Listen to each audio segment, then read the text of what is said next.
State. So thank you for being here. We're the Foothills Republicans Club is one of two forums in the state. So we are very fortunate to have these three candidates here, and thank you for being here as well. My name is Frank Tunis, and I'm the president of the Foothills Republicans Club. I see a lot of new faces here. Thank you. I see a lot of new faces. So if this is the first time to Foothills Republicans, raise your hand. Look at that, a lot of new faces. Thank you for being here. Appreciate that. If you didn't already get a membership invitation, please join us so that we can host these type of forums. We've had some great success this year hosting the Governor's Forum. We were the first club to host the U.S. Senate Forum. We also had a forum for CD7. So we do these type of events to educate the voters, get the candidates' message out, and then at the end help get good Republicans elected in November. So, okay, we do have press in the audience as well. If you have the press, can you raise your hand so the candidates can see who you are? This is going to be, thank you. This is going to be live streamed. 9 News is streaming it, and so hopefully we can be able to get the feed from that and share that with you guys as well. Okay, and with that, I have Bev to do the invocation.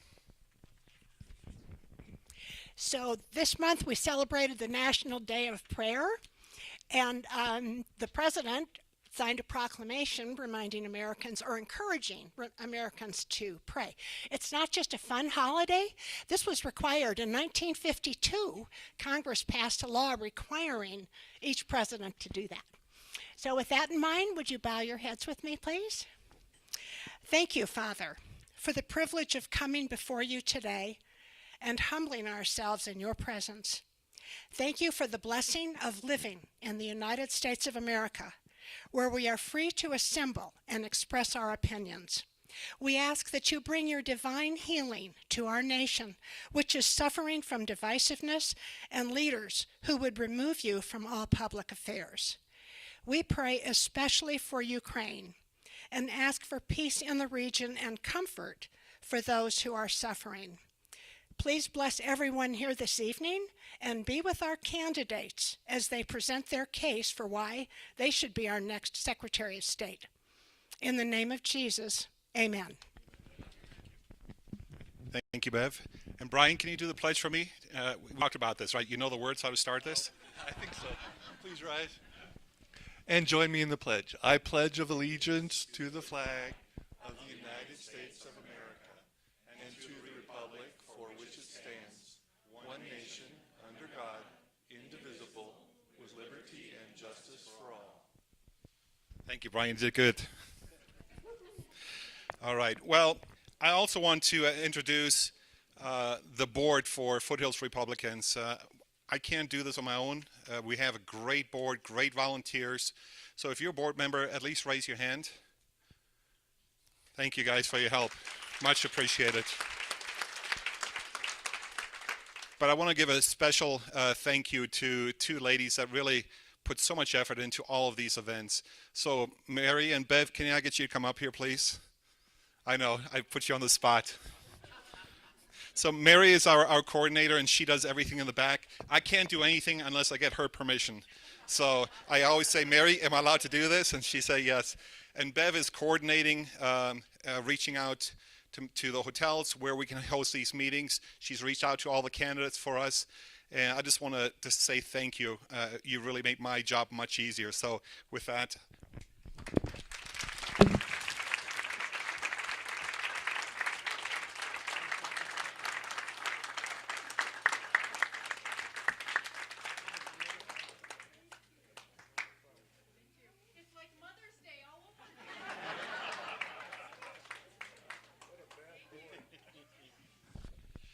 Okay.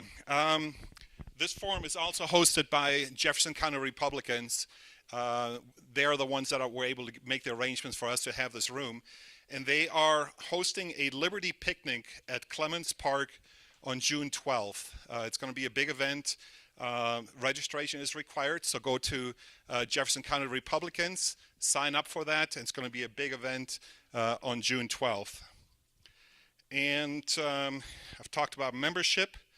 Lastly, I just want to ask the audience, be respectful to the candidates. It's tough being out here. I know I've done this myself. So just be pleasant to these guys, and to you guys, good luck. Okay, and with that, I'm going to hand it over to Chris Murray, our moderator. Well, good evening, everybody, and I'm going to hand my microphone back to this microphone stand. All right, so before we get started, tonight is not about me, but just a little bit so you know who the person asking the questions is. I'm Chris Murray. I'm the state party attorney. I have been for the last 6 years. I also, for 4 years, had the honor to serve as the president of the Lincoln Club of Colorado. I see several Lincoln Club board members and former board members here, so shout out to the Lincoln Club. And I don't make a habit of doing these sorts of things, but I was asked to step in to moderate a similar forum in the 7th Congressional District by Bev McAdam a couple months ago, and she managed to rope me into this one too. So here I am. It's like, you know, the kid who wins the cake eating competition. The prize is you get more cake. So with that, I'd like to go over the ground rules for this evening's forum, and then we'll get into hearing from the candidates that everybody is here to hear from. So first, again, welcome to everyone here, and especially to our Republican candidates for Secretary of State, Mike O'Donnell, Pam Anderson, and Tina Peters. That's in order from left to right. Before we begin, I'd like to briefly summarize the ground rules. First, each candidate will have a 3-minute opening statement. At the conclusion of the forum, they will each have a 2-minute closing statement. And before we began, we conducted a random drawing to determine the order for opening and closing statements. The opening statements will go in order from Mr. O'Donnell to Ms. Anderson to Ms. Peters in exactly the order that you see them seated up here. After opening statements, we'll proceed to questions from me. And here's how that part of the evening will work. I will pose a question to each candidate individually. The candidate that I pose the question to will have 2 minutes to respond to my question.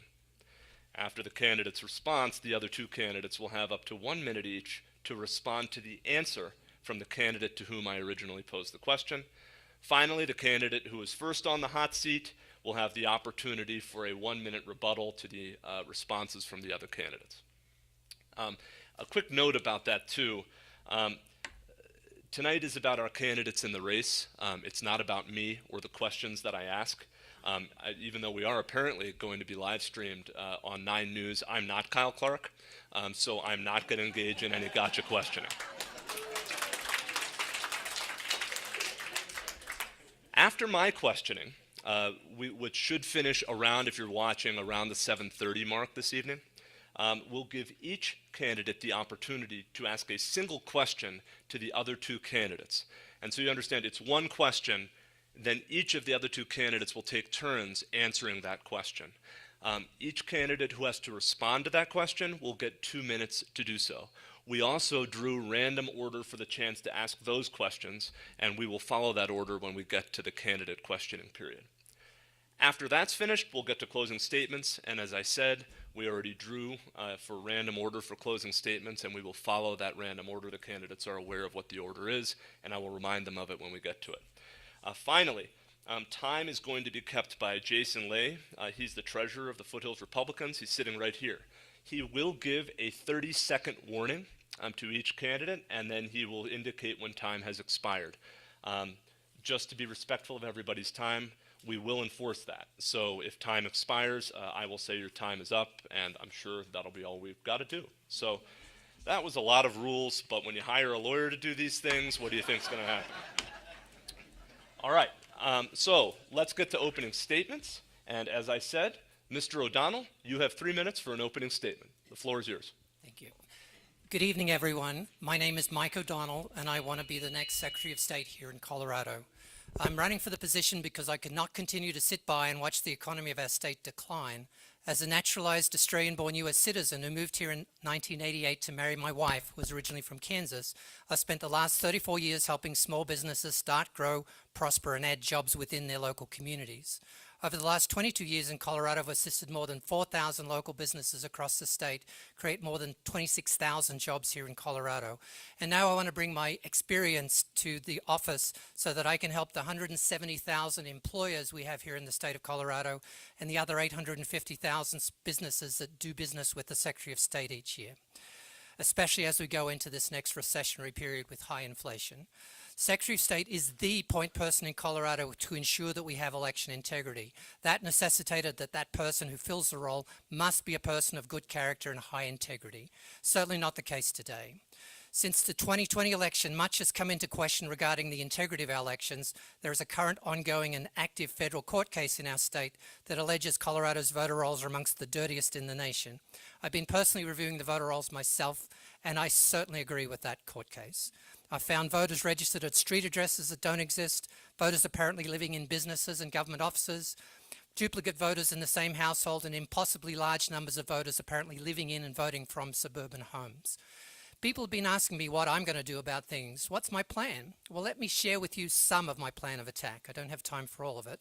But when I'm elected in November, I'll immediately begin working with the incoming legislature and the Colorado County Clerks to repeal the automatic voter registration law that works to suppress the votes of legal Colorado residents. I would like to repeal Senate Bill 22-153 that centralizes control of all election matters in the hands of the Secretary of State. I would also increase fines and penalties for anyone convicted of selling, paying for, or trafficking ballots in Colorado.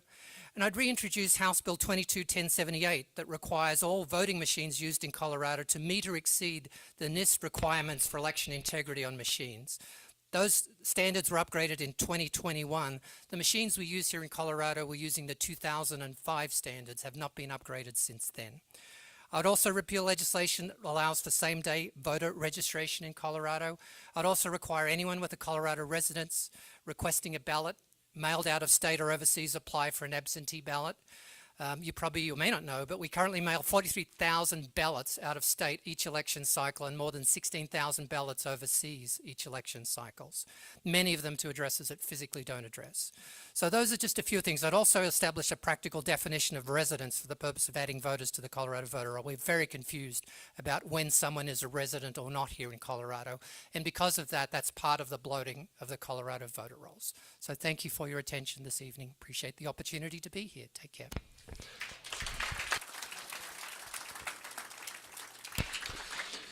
Ms. Anderson, you're next. Thank you. Hello, I'm Pam Anderson. I'm running to be your next Republican Secretary of State and to beat Jenna Griswold. Yay. I want to tell you a little bit about myself. I'm a lifelong Republican. I've been married to Jay, the handsome devil sitting over there in the peach shirt.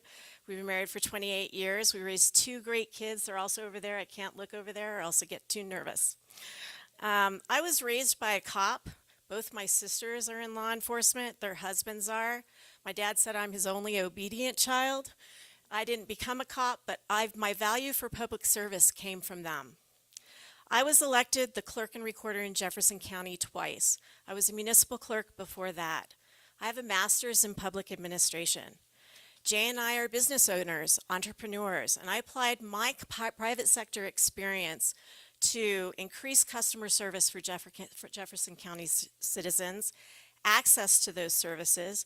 I implemented statewide programs for industry and business like e-recording to make it more efficient for business, while saving taxpayer resources in the most difficult economic climate since the Great Depression. I am the only candidate in this race that is a certified election official.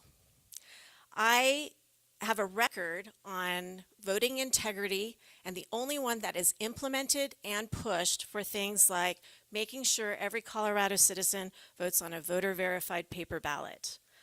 I won an award for the work that I did on our election integrity audits, our post-election audits that use those paper ballots to validate the outcome of the election, or it triggers a full hand count. But we are not done. I will take some of the best practices that I developed as a county clerk and make sure that we are improving and continuing to improve our system. For example, I developed a signature verification audit that became a best practice in the state, but it needs to be a standard here to ensure every election that the judges are doing the job they should be doing. We also did operational audits on voter lists.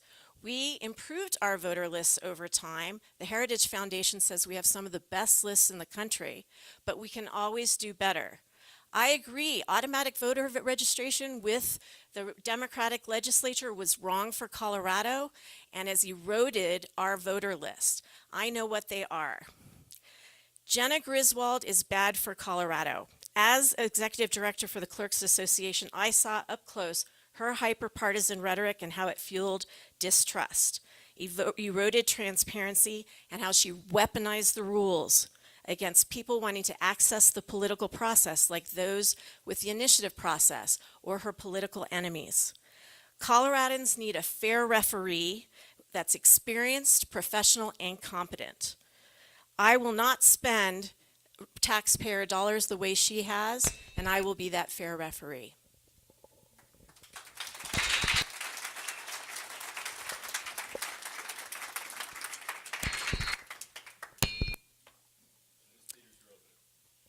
Thank you so much for being here and for hosting this. So I am focused on being your next Secretary of State, and I'll tell you why. February 12th, is that? I saw where the Biden administration had squashed again the Halderman report that showed that there was voter fraud in the United States. I could not stand to see the candidates that we had and the one that's currently in office continue on. So February 14th, Valentine's Day, because I love this country and I took an oath to uphold the Constitution, I decided to run for Secretary of State. In the first 2 weeks, I was shut down by the left on my campaign portal because I was a threat to them. I ended up being in the Rolling Stone, New York Times. Why all this attention on Mesa County Clerk and Recorder, who was intent on beating Jenna Griswold? Why has Jenna Griswold not come after anyone else but me? Because she knows I can beat her. When she deleted 29,000 election records from the Mesa County server, I said, that's illegal and you need to go to jail. But instead, what'd she do? She weaponized her office to put me in jail, and I would do it again for you. When I saw that in report number 2 that our election equipment had 36 wireless devices, I said, wait a minute, you guys have been telling me we are the gold standard and that it doesn't, not only doesn't have the ability, but they're not connected to the internet. Another lie I was told, and all 64 county clerks were told. And then when it came to our city council election on April 6th, I looked at the results before I passed them on to the municipal clerk, and I said, there's no way.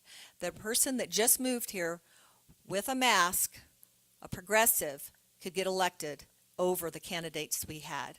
We had 3 candidates that lost that race by less than 3,000 votes. There's 8,000 votes that cannot be confirmed according to our reports. People say that these reports have been debunked, but they don't bring any proof they've been debunked. They say factcheck.org, and Sheila Reiner has said that it's debunked. So I want to see evidence that they've been debunked. I want to see people going to jail, and I went to jail for you, and I've proven that I can out fundraise and that I can outfight to win against Jenna Griswold, and that's exactly what I'm going to do.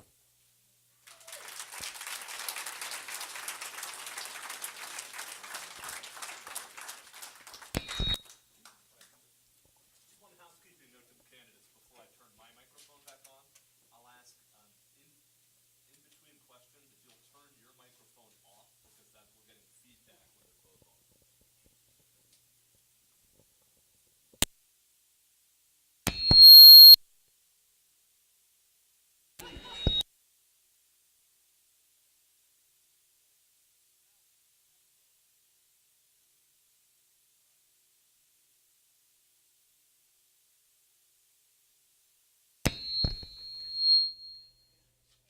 There we go. All right. Thank you, Dave.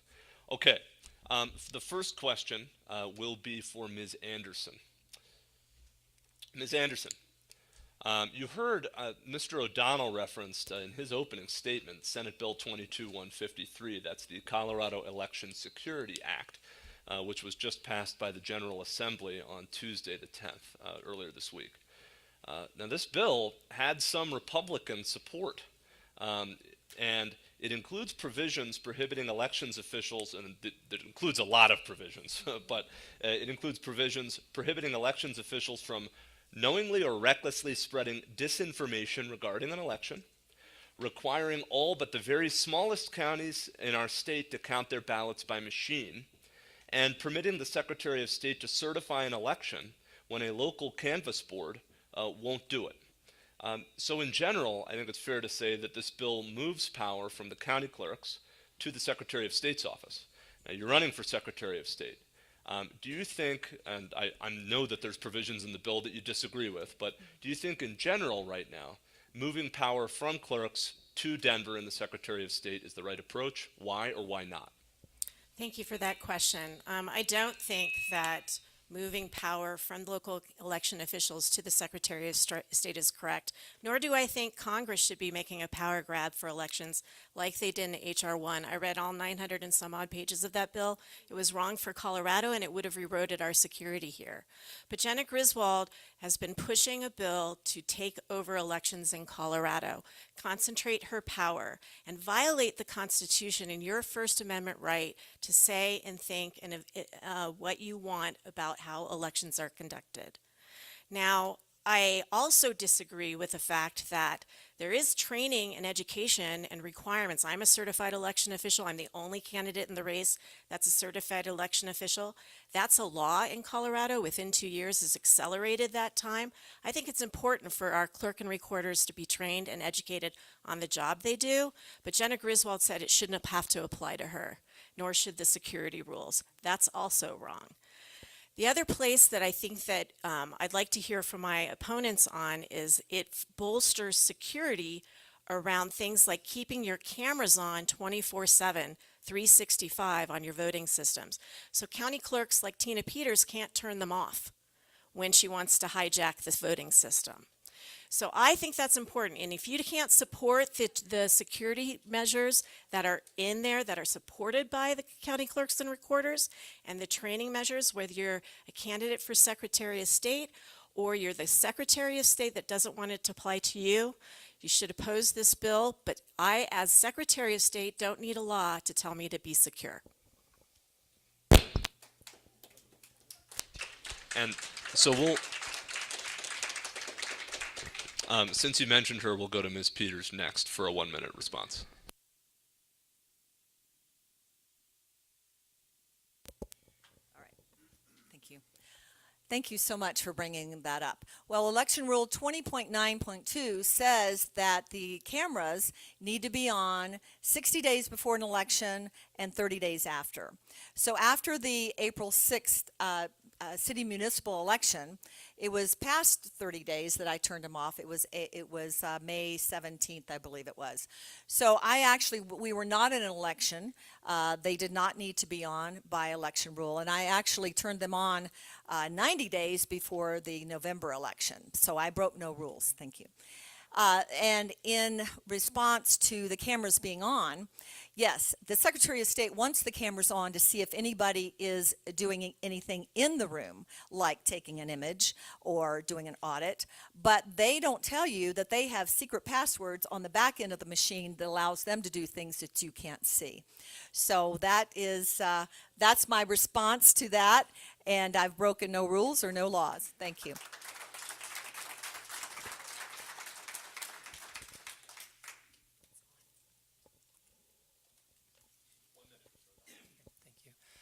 And I concur in the sense centralization of power in a state government is always a bad thing. Government is very inefficient. Here in Colorado, with our 64 counties and as many miles as I have to drive from one corner to the other, we really need to make sure that we have more local control. So the county clerks are really the critical part of that.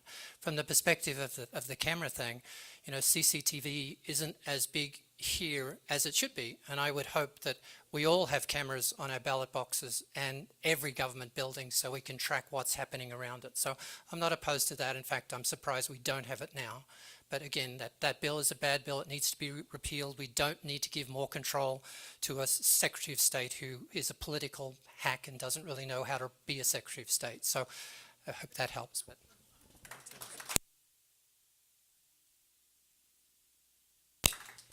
Ms. Anderson, you get 1 minute to wrap up on that question.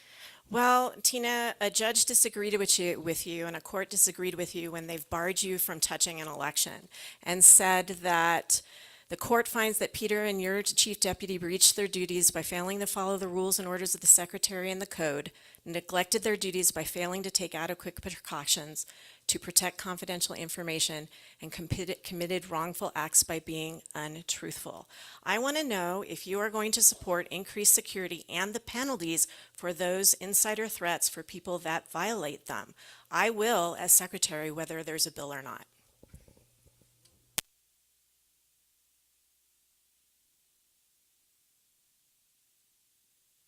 All right. Well, Ms. Peters, the next question's for you. Good. All right. Now, you're campaigning in part on increasing transparency around elections and arguing that part of the reason for increasing distrust of our elections is a lack of that transparency. Now, would you agree that it is also important that transparency helps to build understanding of the process, and that it is understanding that actually will end up building trust or rebuilding trust? Assuming you do agree with that, how would you as Secretary of State attempt to build understanding of the election process by average Coloradans? Thank you. I would like for more transparency in the elections process. You know, they call this our tabulator the black box because no one really knows what's inside of it, but we do. Now we do because of report number 1, report number 2, and report number 3. And I just want to take the rest of my time to address the comments that were just made by Ms. Anderson. CCR 8-1505-19-1 says that, number 1, that the machines need to be on a standalone fashion, which means they cannot be connected to the internet or have the capability to be connected to the internet. Number 2, that I must, it doesn't say I can, I shall, or it says I must preserve the audit and the log files and who comes in and out of the system.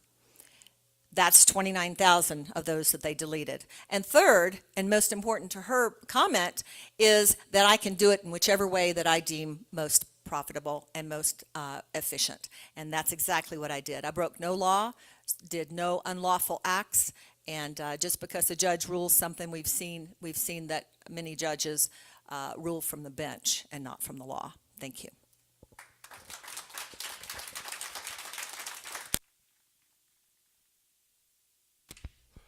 Mr. O'Donnell, you'll get to go next. And how would you as Secretary of State help build understanding of the voting process for average Coloradans? Good question. Thank you for that. To be honest, my whole life has been in the education business, whether that's helping small businesses grow and prosper, helping them build and add jobs in the state. So really the question is really how can we do a better job educating our citizenry here in Colorado? We have the second most educated population in the United States, apparently in Colorado, so it shouldn't be a difficult job, but it's really just a matter of making information and educating, providing opportunities. I think the Secretary of State's wanting county clerks to get into the local high schools and teach people. I'm sure that could be a little bit politically charged, but from the bigger picture from the state office itself, I think there's a lot of work we can do to educate people. Transparency is key to that, bringing in people from outside the agency to vet, audit, and providing opportunities for people to really understand how it works. So a little bit of information.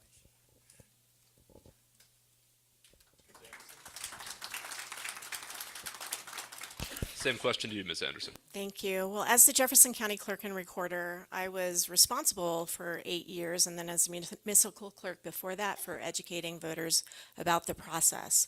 I invited civic groups and students and any citizen that was interested to come in and watch the process as it went along. Jenna Griswold has eroded that transparency by changing the rules to make watchers have less accessibility or less access to public records. I was an advocate for making ballots, anonymous ballots, public record and increasing that transparency. I will restore the erosion that Jenna Griswold has used by weaponizing the rules against people she perceives as her political enemies. As the executive director for the Colorado County Clerks Association, I was also responsible for the training and education of those county clerks that were willing to be educated about their job, and was their spokesperson for how our process works, where it needs to be improved, and advocate for changes for elections integrity and security. And I will continue to do that as its Secretary of State, not in a hyper-partisan way that erodes trust, like Jenna Griswold or polarized politicians, but as the fair arbiter of the process that you can trust.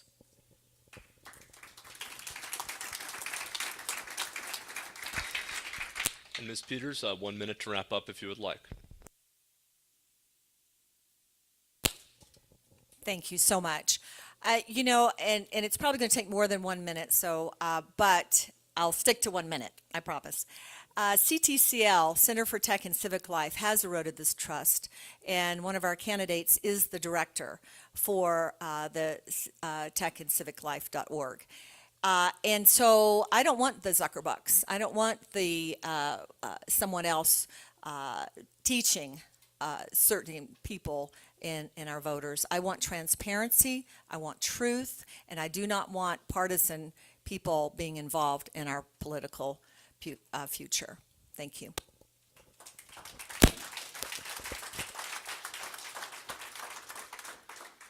All right, Mr. O'Donnell, the next question is for you. And I do appreciate the candidates, by the way, passing the microphone around. Thank you. Mr. O'Donnell, on your campaign website, you note, correctly by the way, that thanks to 2013 legislation adopted with no Republican support, by the way, Colorado is a vote-by-mail state. You point out that in November 2020, there were 3,803,762 registered voters in Colorado, and that this number increased to 3,888,718 by November of 2021, and you notice that's an over 2% increase. And you note that the state's population in that time frame only increased by a little bit under 1%. You then quote Alice from Alice in Wonderland, saying, "Curiouser and curiouser," cried Alice. She was so surprised for that moment, she quite forgot how to speak good English. So, do you mean by this to say that you believe Colorado should move away from vote by mail and back to the in-person precinct model? Or do you simply mean to say that you can't see how the numbers increased the way they did, or is it both? Really good question. Thank you for the Lewis Carroll quote. That's good. We can, and I'm not good at speaking English, so I'll do broken Australian if that's okay. But from my perspective, it's probably more the latter. Again, now we've given everyone vote by mail. It's going to be really hard to bring that back. People have gotten very used to that. It's possible the legislation could do it, but it's going to be something that would be very unpopular, and I don't think it would work. Because of our automatic voter registration, the opt-out model of voting or opt-in voter registration that we do here in the state, which is the silliest thing that I've ever run into. So you automatically get added to the voter registration roll if you go to the DMV. If you change something on your license when you renew your license, that gets added to the voter roll. So then the poor old county clerks have to mess with that. And if you've left out your middle name or you left out your PO box if you're a mailing address, that gets added as another voter record. So we have a lot of peculiar things happening. I live in rural Yuma County, 3 miles from the county line in Kit Carson County. Kit Carson County lost its big employer in 2016, the local private prison. Since then, the population of Kit Carson County has declined by about 5 to 6%. but the number of voters in that county has increased by 8%. And these are the sort of things that are not really explicable other than the fact that we're ramming everyone we can without requiring proof of residency or proof of citizenship if they're foreign born, adding them to the voter roll, and then asking them after the fact if they want to be removed from the voter roll, which again is the silliest thing, and probably Alice would think it was incredibly silly too. So we've gone down a rabbit hole, and we really need to unwind that. So we have too many people on the voter roll. We have too many people voting who shouldn't be voting on the voter roll, and that's part of what we need to do. Very first thing is get rid of that. I'm hoping we get a Republican House and a Senate. Get rid of that automatic voter registration, because that is a joke for the state of Colorado. And Ms. Anderson, 1 minute. So in 2019, yes, the Democratic majority legislature passed automatic voter registration, and the county clerks across the state immediately started seeing issues that they had never seen before with the list. They see that red light, they've identified it, they've forwarded it to the Secretary of State, who's done nothing. So as Secretary of State, I don't need to take a class, I don't know, I need to do a research project, I know exactly where we need to go to solve the problem.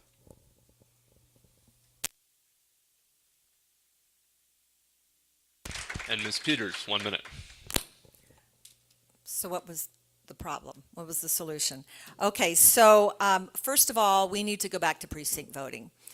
We need to, we do that in our caucus anyway. One vote, one eligible voter. We need to get rid of ERIC, which David Becker and SEER, these organizations that are not elected people, use to manipulate the votes and increase the voter rolls. So all the things that Mr. O'Donnell talked about, I'm glad that he brought those out, because it is real and it is happening. We need to go back to a simple vote into your precinct. I would like to do away with mail-in voting because there's too much fraud involved in it. And if you've seen 2,000 Mules, there's proof right there. So, we need to go back, get rid of the machines, go back to a simpler way that is accountable and sustainable. Always more electronics is not always better. So mark your names off when you come in to vote. Vote, one person, one ballot.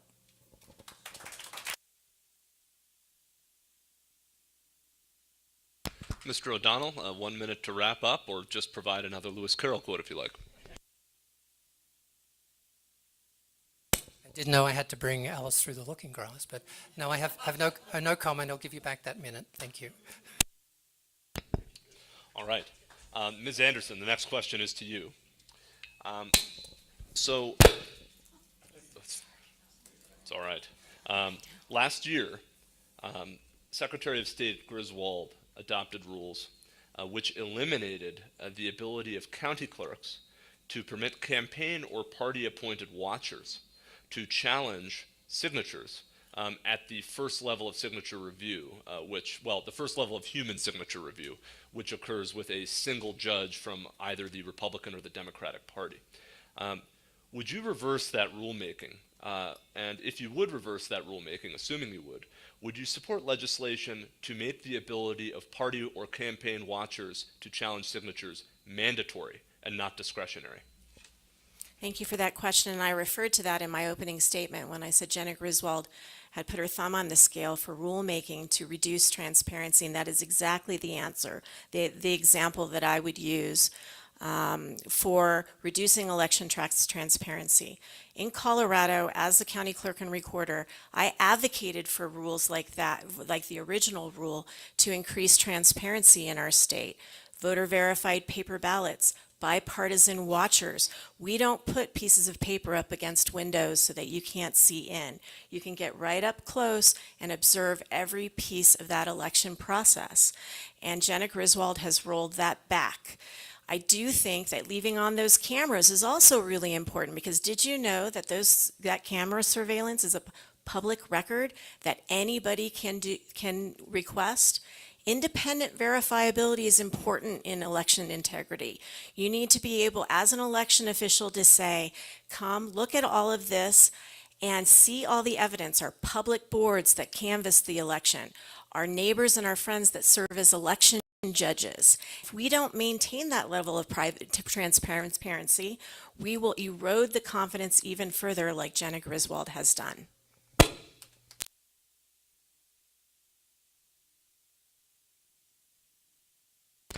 Ms. Peters, 1 minute. There's a lot that needs to be changed in the Secretary of State's office. I was talking to a clerk who had been around for 20 years, and I said, have you ever seen this much legislation come down during the last 3.5 years? And she said, never. You know, when a Secretary of State can usurp the decisions that you as voters put into your local county clerk to run your elections, that has to stop. And so I would reinstitute more communication with the clerks, give them more ability to do the things and be accountable the way that their voters in their counties have elected them to do. So I want more transparency. When I asked for more transparency, she sued me. She asked me to recount that I wanted more transparency. So that's what you're going to get when I'm Secretary of State. Thank you.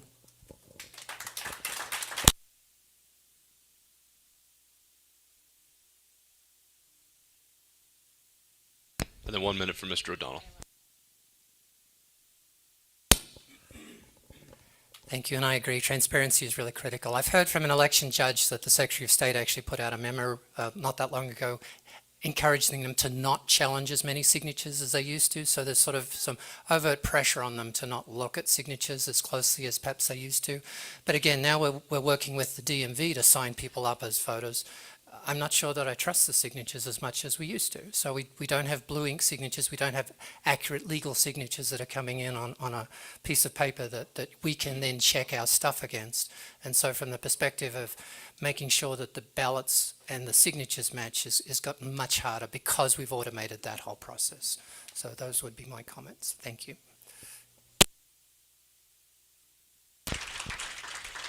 And Ms. Anderson, you have 1 minute to respond if you'd like. So I don't have to ponder whether or not I trust signature verification. We independently audit signature verification in Jefferson County. I don't have to ponder over spreadsheets whether or not the lists are clean. I know when I see the red light flashing how to solve that problem.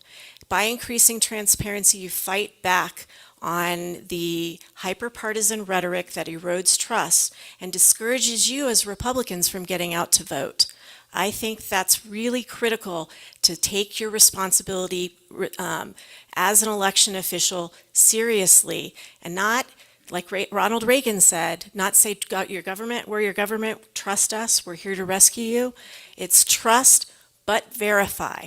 I've been an elected official, an election official that has found ways to validate and verify those outcomes.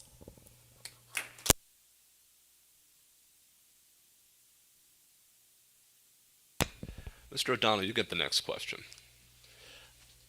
So, under former Republican Secretaries of State Scott Gessler and Wayne Williams, there was an informal procedure where representatives of the parties, or occasionally the major parties, or occasionally major campaigns, could recommend certain and very typically very close or controversial races be selected for the mandatory post-election risk-limiting audit.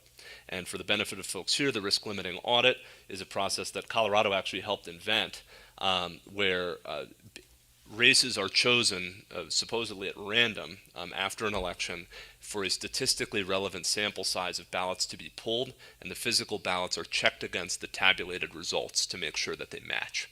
And if for whatever reason they don't, then you pull even more ballots. So Secretaries Gessler and Williams allowed the parties to recommend races to get tagged for this. And in 2021, I made a request that some very close Aurora City Council races be audited. And for the first time in memory, that request was rejected. Would you support creating a right of parties or campaigns to request RLA attention in this matter? And would you support a broader requirement for a full not simply a statistically significant risk limiting, but a full audit for random races each cycle? And the short answer to that is yes, I would. Again, now that the Secretary of State has politicized an office which used to be a business office and wasn't complicated, one resident, one citizen, one vote, but that's not what the Secretary of State or the Democrats in Colorado actually believe in anymore. So from the perspective of the risk limiting audit, I think we should have groups, individuals, people from parties, anyone who has a sort of a vested interest in making sure that a concern that they have is addressed. So this is back to the transparency. The one issue I seem to have with the risk limiting audits these days is that when you randomly select ballots to actually check them, you're not randomly selecting them. You're picking a ballot that someone in Denver has told you have to pick out ballot number 36 or ballot number 54, whatever that is. So it should be a random sampling, but it doesn't seem from a statistically logical perspective with someone telling you which one to get, whether that should be something that is more done at the community or the local level, not by someone in Denver who may or may not know what that ballot already says. So that's just a concern that I have. But back to your point, yes, we should have a lot more transparency around elections and depoliticize the process.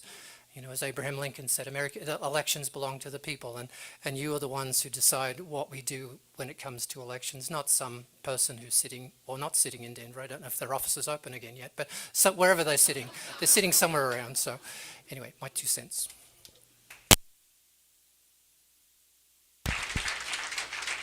Ms. Anderson, you'll get a minute. So, Chris, yes, I would restore what we did before risk limit audit. I won a National Association of Secretaries of State Medallion Award for my work on that first in the nation risk limit audit that samples and audits those paper ballots to how the calculator tabulated them. Mike, you might be interested to know that it's not the election official doing the audit. They are publicly appointed members of a public board that anybody can come watch in a public meeting to compare those paper ballots to how it was tabulated, and that random selection is done by a computer.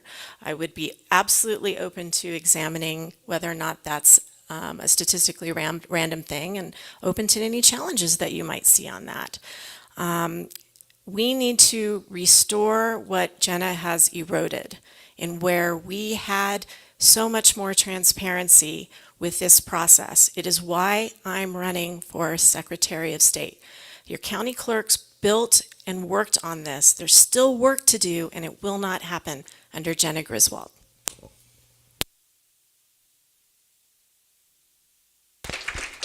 And Ms. Peters, 1 minute to you. Thank you. June 17th, Jenna Griswold outlawed audits in the state of Colorado. What is she afraid of? I believe, like I've said before, in transparency, and she made it illegal. So, my next report, the 4th report that's coming out, is going to show how the risk limiting audit is a sham. So I want you to read the first 3 reports so you'll be ready for the 4th. We need to be transparent. We need to know the process, and we need to be educated to what's going on. Thank you.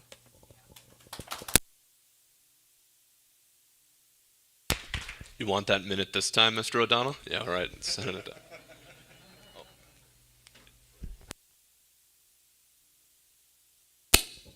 Alice told me to take this minute.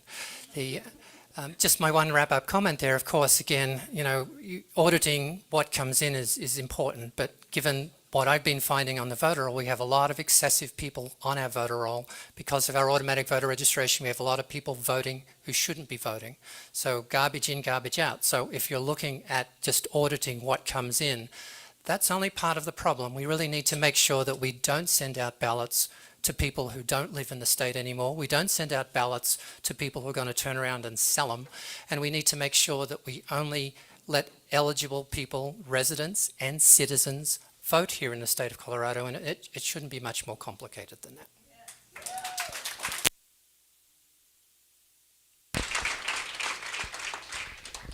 All right, Ms. Peters, the next question is for you. So, and building on the risk limiting audit, I think you mentioned in your answer just now that you've got some issues with risk limiting audits. Most definitely. So But risk limiting audits are intended as a means to build trust or reinforce trust in the tabulators, right, in electronic tabulators of paper ballots. And that's how we vote in Colorado. We vote by paper ballot, but in big jurisdictions and even most medium-sized jurisdictions, we use electronic tabulators to count those ballots. Do you agree that at least in large jurisdictions, it is necessary to count paper ballots by machine? And assuming so, how would you go about rebuilding trust in the machines that are chosen to accomplish this task? Well, anytime you have a computer or machine, it can be hacked. And that's why they won't release the J. Alex Halderman report. Anytime you have computers and machines, they can be hacked, and they are. So I would go back to precinct level voting. I would have the election judges, we would balance right there. They would count, process, put them in chain of custody, and we're done. It took us 3 days in Mesa to do a full hand count. We can do that again.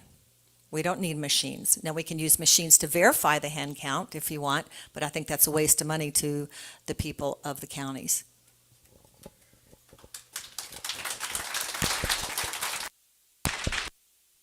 We'll send it down to Mr. O'Donnell. Mr. O'Donnell, because we may have a point of disagreement here. So, do you agree that in large jurisdictions, it is necessary to count paper ballots by machine? In the first instance, and if so, how do you restore trust in them? Or do you agree with Ms. Peters that you shouldn't count them by machine even in large jurisdictions? I would leave that actually up to the counties themselves, or the county clerks and recorders. Again, I reference the fact that we did have House Bill 22-1078 that didn't see the light of day in this current legislation that would have required all of our election machines in Colorado to meet the most recent NIST standards, VVSG 2.0, which came out in 2021. All our machines in Colorado are compliant with 2005 standards around election integrity, and as such, they're pretty much outdated. The new guidance was offering end-to-end verifiable protocol evaluation and a stronger framework for conducting penetration testing of the voting system.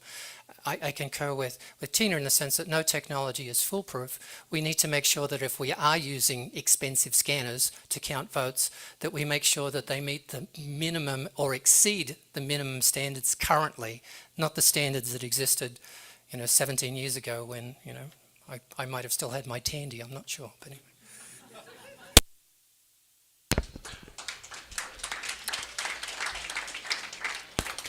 All right, Ms. Anderson, so do you believe that in large jurisdictions it's necessary to count paper ballots by machine?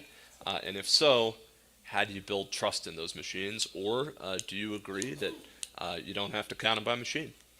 I agree that if you have a robust audit of the paper ballots at a statistically valid sampling, that triggers a full hand count if they cannot be confident the outcome is correct, that is sufficient in large counties, and this is why. Has anybody been an election judge or on a canvass board? So you've been in a situation where you've hand counted, and you know and might agree with Rice University that there's a 2% error rate with that. And so we want to identify that there's an issue with the equipment, and then that will trigger a full hand count. It's interesting, Tina, that you talked about the hand count in Mesa County. You had questions about your 2020 election. You could have hand counted those ballots, and you didn't, unlike Elbert County, unlike El Paso County, who scanned to raise confidence. It was Wayne Williams who drew that hand count to recount the 2021 election, to make sure that the voters in Mesa County had confidence because they'd seen their elections under Tina go so wrong. Well, and Ms. Peters, this is why we have the 1 minute for you to wrap up. So back to you for 1 minute. Wow. We have a state to save here. And, we need to come together with one voice. These machines, the way they are definitely flawed. We've proven that over and over again. The risk limiting audit is flawed.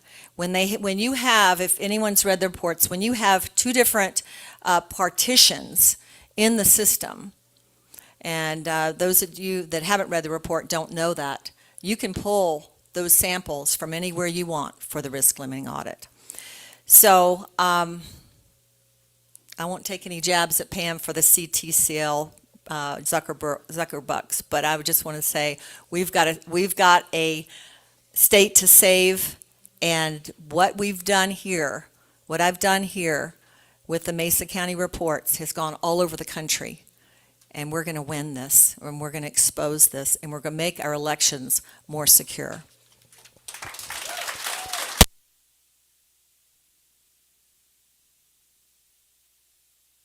Okay, the next question will be for Ms. Anderson. And Ms. Anderson, I know it's been a little while since opening statements, but you may remember that Mr. O'Donnell in his opening statement mentioned an ongoing lawsuit by a group called Judicial Watch under the National Voter Registration Act. That lawsuit, I've actually got a copy of the complaint right here, alleges that Colorado has not sufficiently kept its voter rolls clean.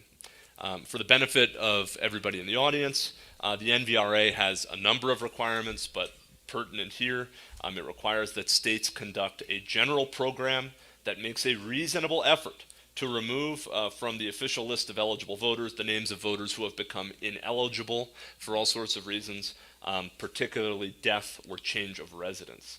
So, Ms. Anderson, you mentioned that you are a certified election official, you've been a county clerk. Do you believe Colorado has done a good enough job here in keeping its voter rolls clean?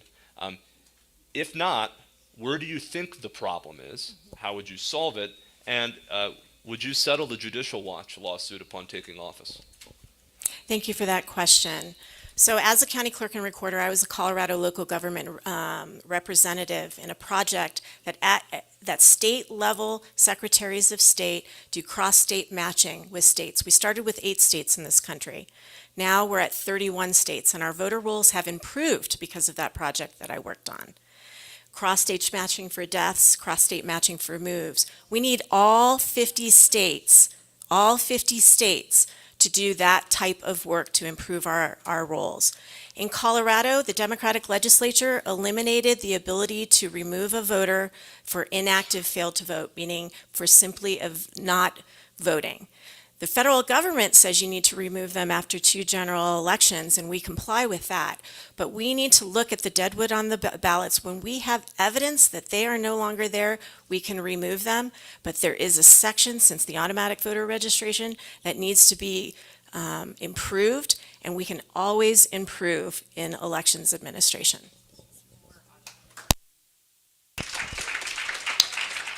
I'm sorry.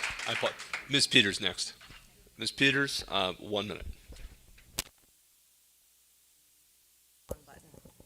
Okay, we have to get rid of Eric. Eric, David Becker, I talked about that before.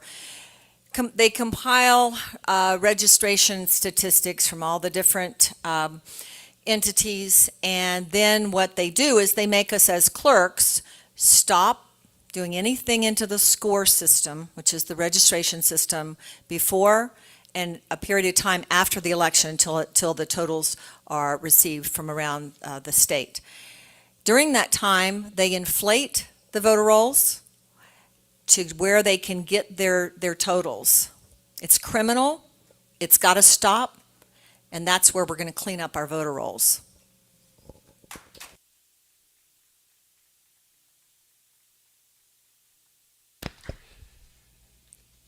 Mr. O'Donnell. Thank you. And I've been manually going through the voter roll that I purchased for $50 plus postage and shipping, and looking at numbers of people living at residences where there's 8 or more at a residence. I found too many of them, so I'm now looking at 10 or more because it's just too many to look. So from me looking at the voter roll, we have some real problems here.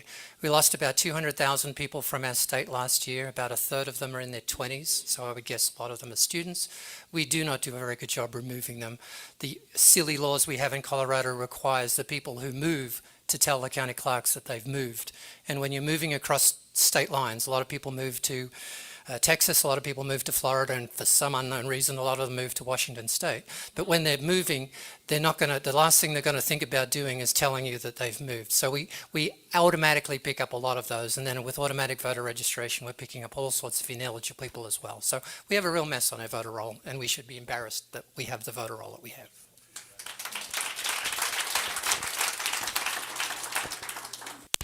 Ms. Anderson, 1 minute if you'd like to respond. So Tina, I know you're aware, because you say you're a competent election official, that the list maintenance that you did in Mesa County with deaths and out-of-state moves, that is that same data that you said you would get rid of. It is controlled by the Secretary of State. They are the ones that produce those reports to maintain our list. Mike, I appreciate the questions that you bring up on the voter list. The public list that you are looking at don't include all the voter verification information that an election official has available to them. What concerns me is being reckless with information without picking up the phone and calling the county clerk. In La Plata County, you had a map that you said, hey, it looks like, there's no buildings here and multiple people look here, and you actually qualify it by saying, I may not know that this is the truth. Pick up the phone, call La Plata County. They would tell you were looking at a 10-year-old Google map. All right. So the last question from this portion of the debate will go to Mr. O'Donnell. And Mr. O'Donnell, you get the bonus question because you drew first in every debate category. So you have the first opening statement, the first question, and the first closing statement. So you get a bonus question here.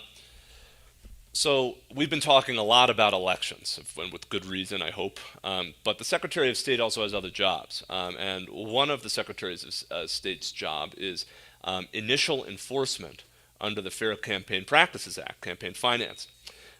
Recently, Secretary Griswold initiated a crackdown against conservative and actually some liberal dark money groups by classifying these groups, and they're mainly 501c4s, as issue committees who must disclose their otherwise confidential donors. The General Assembly responded to this in lightning fashion, surprise, surprise, by adopting Senate Bill 11-1032, which clarified when a group is an issue committee. And this clarification says that basically you're an issue committee if you spend too great a percentage of your total budget on trying to influence elections. So what this means is, in effect, if you spend more money in general, so if you're richer, you can spend more money influencing elections and don't have to register. Do you agree with that approach? And in answering the question, I'd appreciate it if you would also say whether or not you believe the hard money limits for candidates and political parties are too low.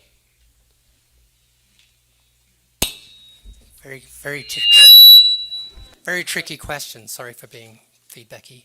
I haven't read that particular piece of legislation. I apologize. But yes, there have been lots of complaints and issues that people have had with 501c4s doing things other than what the IRS certified them to do as nonprofits.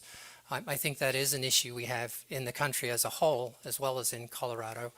From the perspective of money limits, again, there is a perception, I know amongst a lot of people, you need a lot of money to win an election.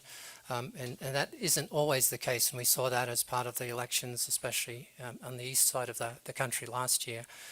So from the perspective, I'm not sure I have a really great answer for you, so I might have to defer to my learned colleagues here to answer that question. But from my perspective, it hasn't really affected me, but I think the politicization and the weaponization of legislation to ensure that a certain party who happens to be in power at the present time gets their way is really not a good thing for our state. So that would be my comment. Is it mine? Yeah, Ms. Anderson, you'll be next.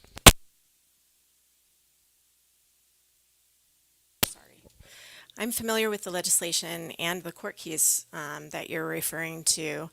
And, the Democratic majority being in power want to protect their incumbency. They are big money raisers, and that's what they want to protect. And Jenna Griswold has weaponized her office, changed the rules to block political access for those that she disagrees with. There's publicly reported examples of this. She refiled against only unaffiliated candidates. She says the rules that apply, that the professional staff say, this is your penalty. She takes them, she sends them to an administrative law judge. They set a $10,000 fine. She picks and chooses who she triples that fine to when she brings it back to her office. That's not okay. The Secretary of State should be a nonpartisan, fair referee of our constitutional rights, which include political speech and access to the political process.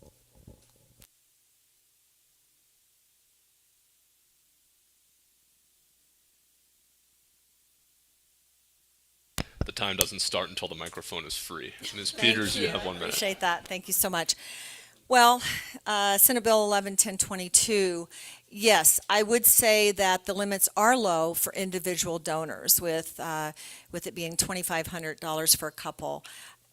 But forming organizations like Center for Tech and Civic Life that funneled $470 million, of which my opponent is the director and the secretary, is not okay, because that money went, 94% of that money went to Democrat organizations, Democrat areas, to defeat our Republican candidates and to defeat our president, Donald J. Trump. And only 4% went to Republican counties.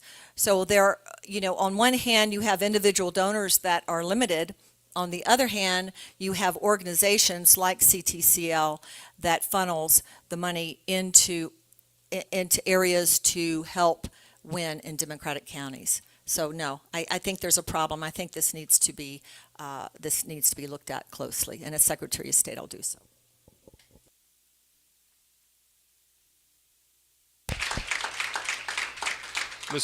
Mr. O'Donnell, 1 minute.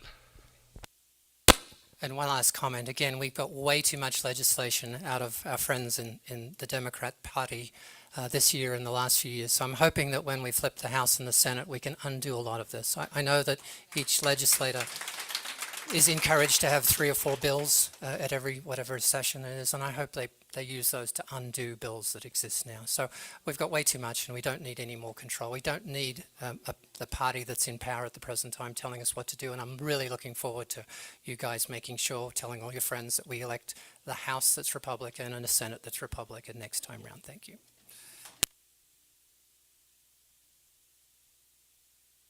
All right, so we've reached what I think may be an exciting portion of the evening. The next piece of our forum, each candidate has the opportunity to ask one question. It will be posed to both other candidates. The other 2 candidates will each have 2 minutes apiece to respond. There won't be any rebuttal or anything like that, and the candidate who asked the question, while I have the feeling the question may be argumentative, they don't get to give their own answer to their own question. So, as I mentioned, Mr. O'Donnell drew first for everything. So, Mr. O'Donnell, you get to ask the first question to Ms. Anderson and Ms. Peters. Yes, and I'll try not to be argumentative. I apologize if I am. My question is, one of the 2 key roles of the Secretary of State, because it's not just all about election integrity, the role of the Secretary of State in Colorado is to enhance commerce. And no Secretary of State in my 22 years here in Colorado has done anything to help commerce. So my question is, with Colorado approaching a recession and a much higher inflation rate than we're seeing in the rest of the nation, how would you as the Secretary of State help small businesses survive and retain jobs over the next 4 years? Ms. Anderson, you'll go first.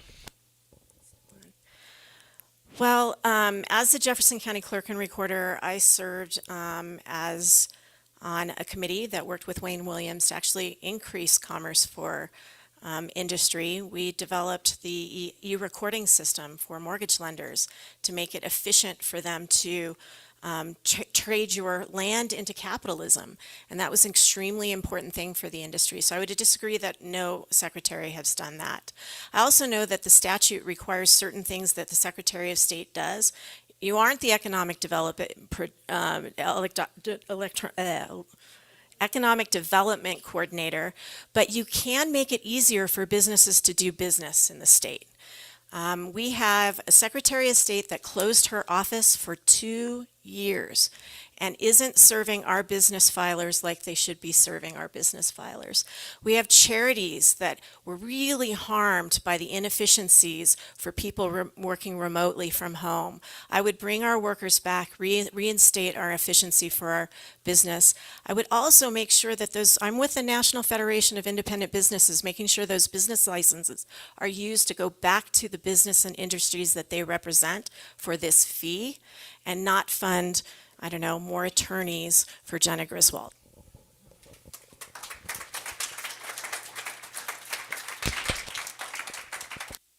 Ms. Peters, 2 minutes. it's interesting how Jenna just reduced the fee. So it means all of you have to pay for these business fees, that the businesses are well equipped to pay the $50 fee and the $10 renewal. But, as a business owner for 32 years, I dealt with the Secretary of State's office. And, there are some great people in that office that need to stay. They're doing a great job. My experience with them has been good. But there's always something you can do better. And so once I'm in office, I'm a collaborator. And so I want to talk to the business folks out there and see how we can do things better. That's what I've done in business for 32 years. That's what I did as clerk and recorder for the last 4 years. And the efficiencies, the customer service, the needs of the community, how we can enhance those. And so I want to hear from the business leaders. I don't pretend to know it all. I always hire people I always say this, I hire people that are smarter than me. Because if you're the smartest person, then it goes down from there. So I would like to get in there, find out what we need to do to make it better. But I've had not any problems with the business department of the Secretary of State in the 32 years I've been involved. It's just the elections we need to clean up.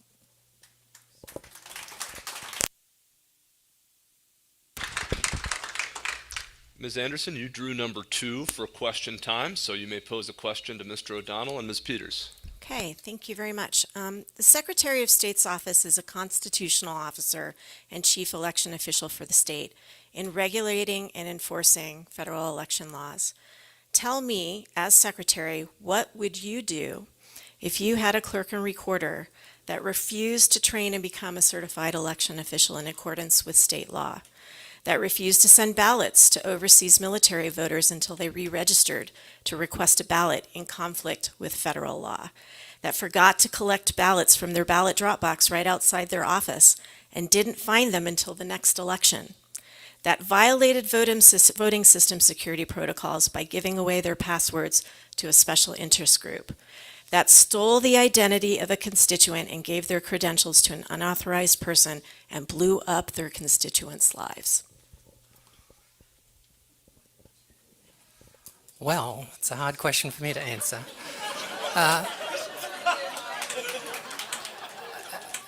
As a member of the executive team of the state of Colorado, one of the state officers, I would be obligated to follow the Constitution of the United States and of Colorado and to uphold the laws of the state. So I think that's the best I can do, if that's me.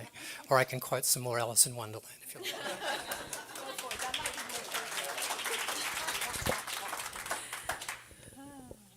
Okay, it's still on.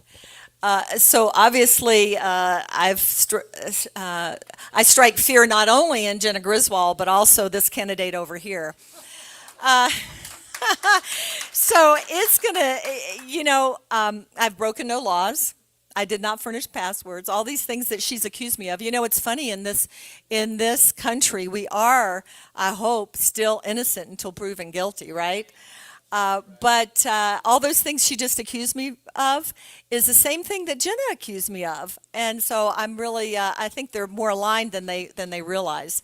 But, I uphold the law. I don't even have a speeding ticket. I was married for almost 36 years to the same man and lived pretty much a rule follower life. But, when you discover election fraud the way I did, and Merrick Garland comes to Mesa County, you've hit a nerve. So the things I've been accused of are pretty laughable. My attorneys just were able to read the indictment. In an indictment, they say you can indict a ham sandwich. In an indictment, you don't get to give your side. It's all the DA, right? And so they looked at the transcripts that they just received, and they laughed. They laughed. They said, "Oh my gosh, this is totally ridiculous." So nothing's going to come of it. No rules were broken. No laws were broken. But I appreciate the question and the try.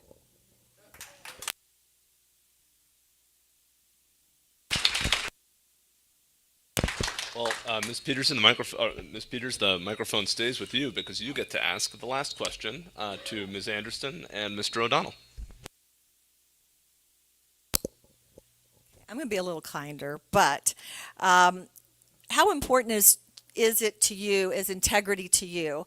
I know that with CTCL, that's very controversial, especially with the 470,000 Zuckerbucks that were handed out from your organization, that you're the secretary and the director of, according to their website. And also, I'll include you in this, Mike, but yeah, I know you're not with CTCL, but today you released a campaign message making it appear that USEIP, that's United States Election Integrity Plan, endorsed you, and in fact they publicly stated they did not, and that you're a man of no honor, misleading potential, their words, not mine. So the two of you, I'm asking about integrity. When you are involved in something that actually defeats the honor and the integrity of the Republican Party and of the candidate and upholding the law. How do you deal with that? So you wouldn't be surprised to know that in political campaigns, people lie about you. And I want to make sure that everybody here understands that I have a reputation as a straight shooter.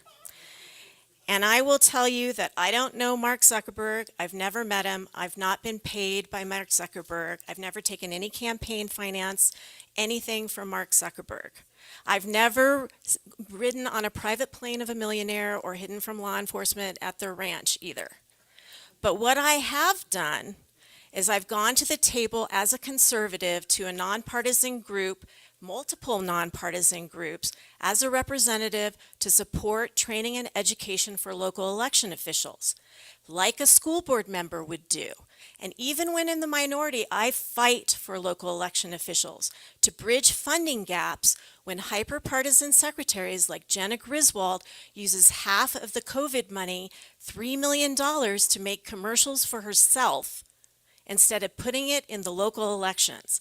Now, the data that you're using was absolutely false. 120 counties in Texas. Every election official in the country had access to apply for these funds and use these funds to bridge that gap. I don't think private funding of elections is the solution. I think it's appropriate for states to decide this by themselves. But what you're saying is absolutely false, and I'm not surprised.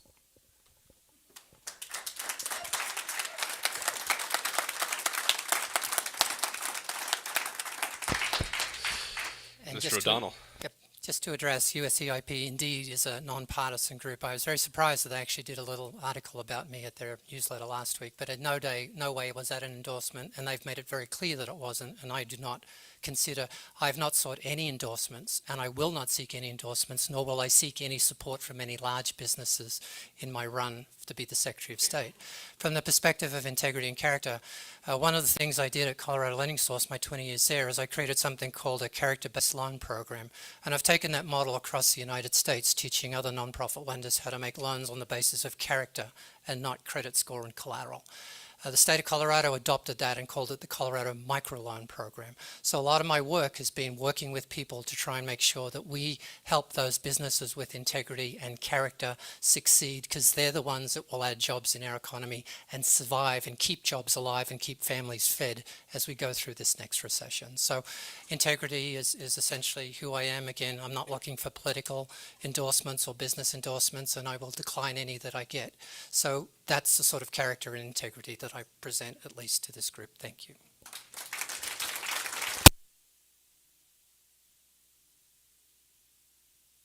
And in keeping with the theme that Mike O'Donnell drew first in every category, we will now move to closing statements. Each candidate will have 2 minutes to provide a closing statement. Mr. O'Donnell, you've got 2 minutes. Thank you. The good thing about me going first is that you don't have to hear me after this, which is great. So I just want to sort of reiterate that I've got 34 years in assessing problems, providing workable solutions to reach the goals of my clients that I've been working with both in Kansas when I first moved here and then in 2000 when I escaped to Colorado. We have serious election issues in Colorado, and the 6 million people like me, including 10% of our population who are foreign-born like me, who call Colorado home, will be my clients as the Secretary of State. My goal is to depoliticize the office and return it to its business roots and restore confidence in our election process. You know, a lot of you have probably seen the 2,000 Mules thing, so you can tell a lot from even the public version of the voter roll that I've had a chance to look at. And so I thought I would start digging around and look at a few nonprofits. We do have ballot harvesting in Colorado. It's very open at universities, and it seems to be everyone seems to know about that. But when they talk at 2,000 Mules about nonprofits, they're talking about people who work with homeless people. So I thought I'd check a couple of the homeless agencies, one down the road here and one on the other side of the mountain. And I just thought you might be interested. It's one of the peculiar things I found about a group that has 136 136 homeless people attached to their address, which is fairly enough. But what I found interesting was half of those people get their ballots at a PO box. So then I checked through the voter roll to see who else was using that PO box. And what I found was really quite interesting. There are 4 other agencies who work with homeless people in Denver and Jefferson County who use that same post office box.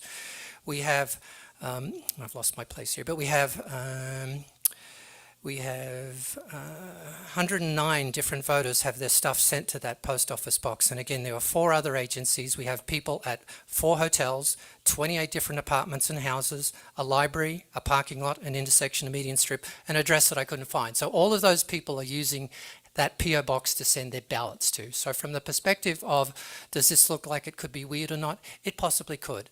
I'm just going through and looking at things on the voter roll that seem unusual to me. I'm not going to I'll stop there. So thank you for your time, and thank you for letting me come out this evening. I appreciate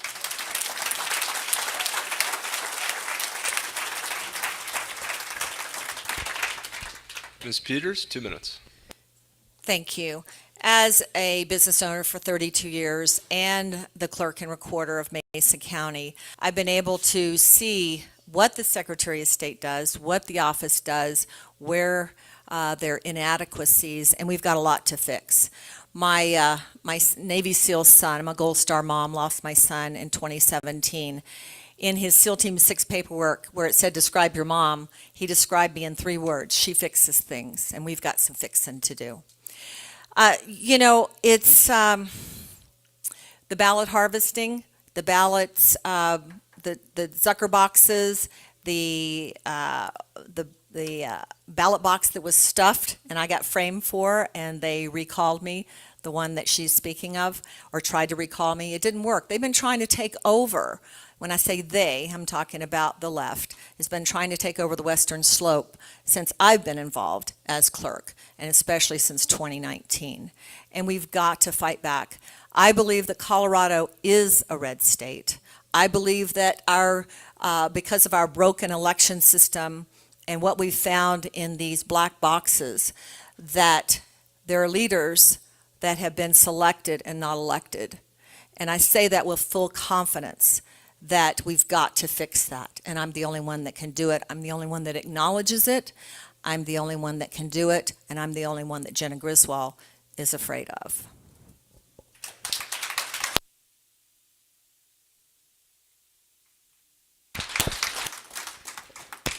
Ms. Anderson, you have 2 minutes.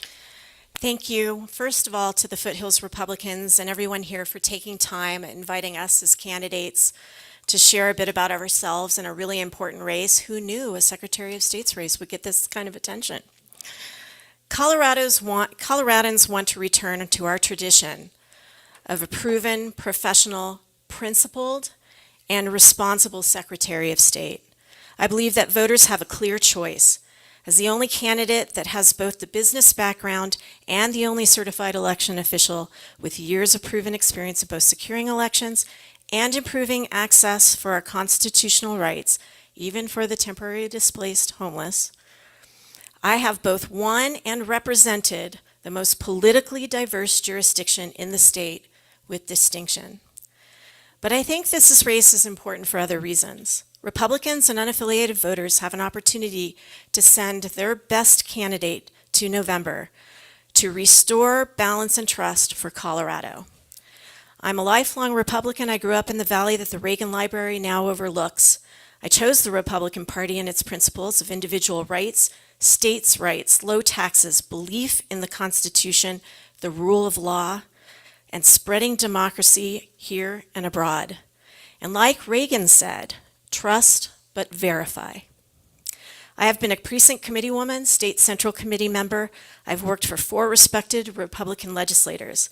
But I believe this office not only should, but must be led by a principled person that believes it is important to remain above the partisan fray and be a fair and responsible referee.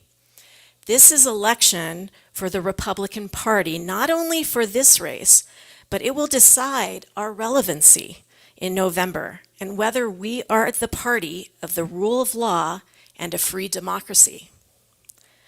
As your next Secretary of State, I will be that principled and fair leader. Thank you.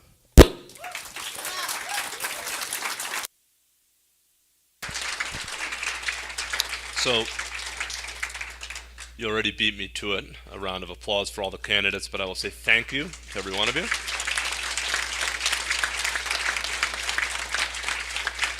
And for my part, I will also say thank you to the Foothills Republican Club for the honor of moderating the debate. And Frank, back to you. Well, Chris, great job. Thank you for hosting and moderating this event. So I do want to say thank you. So let's give Chris a round of applause as well. And to the candidates, thank you. First of all, thanks for running. This is an important race. Elections do matter.